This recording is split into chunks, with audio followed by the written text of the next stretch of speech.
When Senzo Meyiwa was killed, did you went to the scene? I'm actually happy that I'm being asked on the issue of Senzo Meyiwa, and it's an issue that I wish I could spend time on it to clarify, so that finally South Africans can get to hear the truth. And allow me, Chair, to deal with this Senzo Meyiwa issue. When Senzo Meyiwa, after Senzo Meyiwa was killed,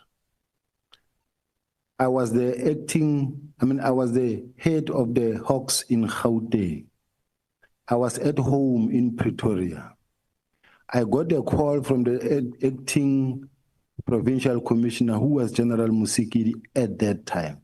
I was at home at night. I didn't even know about the shooting. And it was around about 11 at night. And remember, Senzo was killed after 7:30, around about 7:30, early evening. And what I had to do as the head of the Hawks was to call a team to say, let's meet there. It's just like when a serious crime has been committed, we move, we go there. And what happened there is that as we moved, all of us, we got there. I ran straight to hospital. When I got to the hospital, it was packed, even in the passage, even in the ward where he was lying motionless. And everybody was crying there. Even myself, I could not make my way through into the ward. When we get to the house where it happened, it was packed. Outside the yard, inside the yard, there was up and down movement in the house. I'm well trained when it comes to investigations. I'm 37 years doing what I'm doing. The very first thing is to take charge of the scene of crime. Mine was to give instructions and say, please, secure the scene, preserve the scene. This is a scene of crime. Now the team had to make sure that they remove everybody on site to outside the yard so that it can be cordoned, the scene of crime can be cordoned. When this matter has been testified, I haven't submitted a statement, I haven't submitted I've never been called as a witness. It's almost at the end because I was not involved. I've seen messages that says I took $1 million and I did this, I shifted the firearm order. No, at what point would I have done that? So I just wanted to say to South Africans, I am not involved in the Senzo Meyiwa case. I've never done anything wrong. And there have been many teams, more than 10 different teams that were set to investigate. So that was General Sibiya there pleading his innocence at the ad hoc committee and saying, you know what, I was not involved in the murder of Senzo Meyiwa trial. I was not the first person to arrive at the Meyiwa trial. That scene was already contaminated before I even arrived myself. So Sibiya is saying his hands are clean. He did not even contribute anything, either positive or negative, to the investigations of the Meyiwa trial. Or not the Meyiwa trial, but the Meyiwa case that occurred at the Kumalo house. However, from what he said, there are certain things that are concerning about what he said.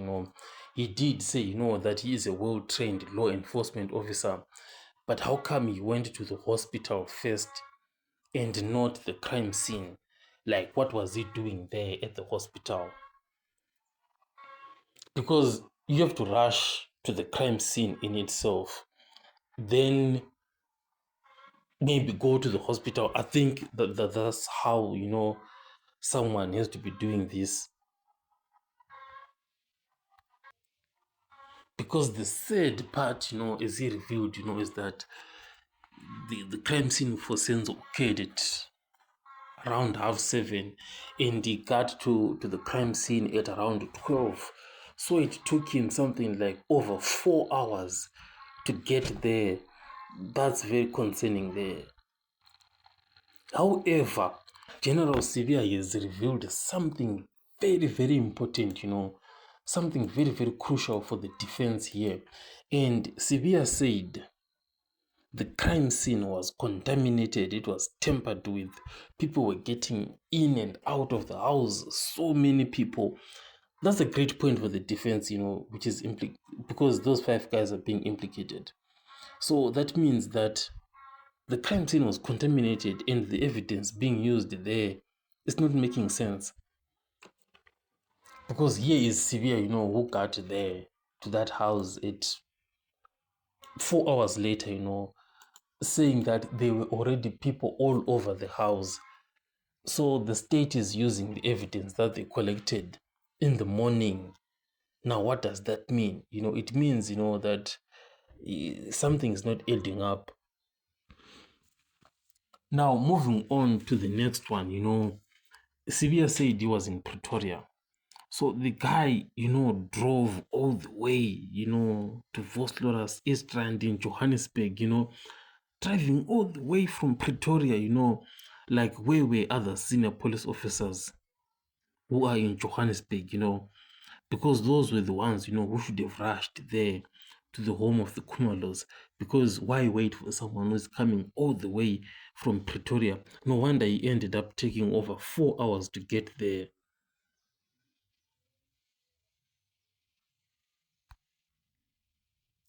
So, with Sibiya confirming, that the scene was contaminated with so many people, who are those people, who were all over the house, contaminating the scene? I feel like you should have taken note of those people, because those people, took part, in defeating the ends of justice. Because how can you clean the crime scene like that?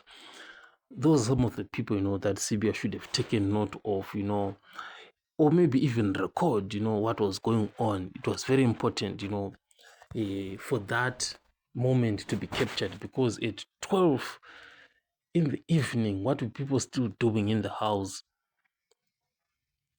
So there was a great need for Sibiya there to have maybe even arrested those people, but that was an opportunity missed there. So looking at Sibiya's record, there are people, or even research, it says he was actually suspended as the head of the Hawks at the time. But here he is telling us, that he was the head of the Hawks, so we no longer know which is which here. So that was Shadrack Sibiya, saying what he says, that he's experienced 37 years experience in investigating. But however, when the case went to the National Commissioner said he wants people who are experienced to take over this case. And somehow Sibiya was not included in that list, despite himself, saying that he is that experienced. So these are some of the surprising things, that are not adding up in that testimony of Shadrack Sibiya there. So these are most of the questions, that are just not adding up when you listen to Shadrack Sibiya finally speaking and talking about this case of Senzo Meyiwa. We all wanted and waited to hear Shadrack Sibiya speaking. He has finally spoken, but I doubt, that most people are going to be convinced by what Shadrack Sibiya just revealed there. But anyway, I'll catch you guys on the next one.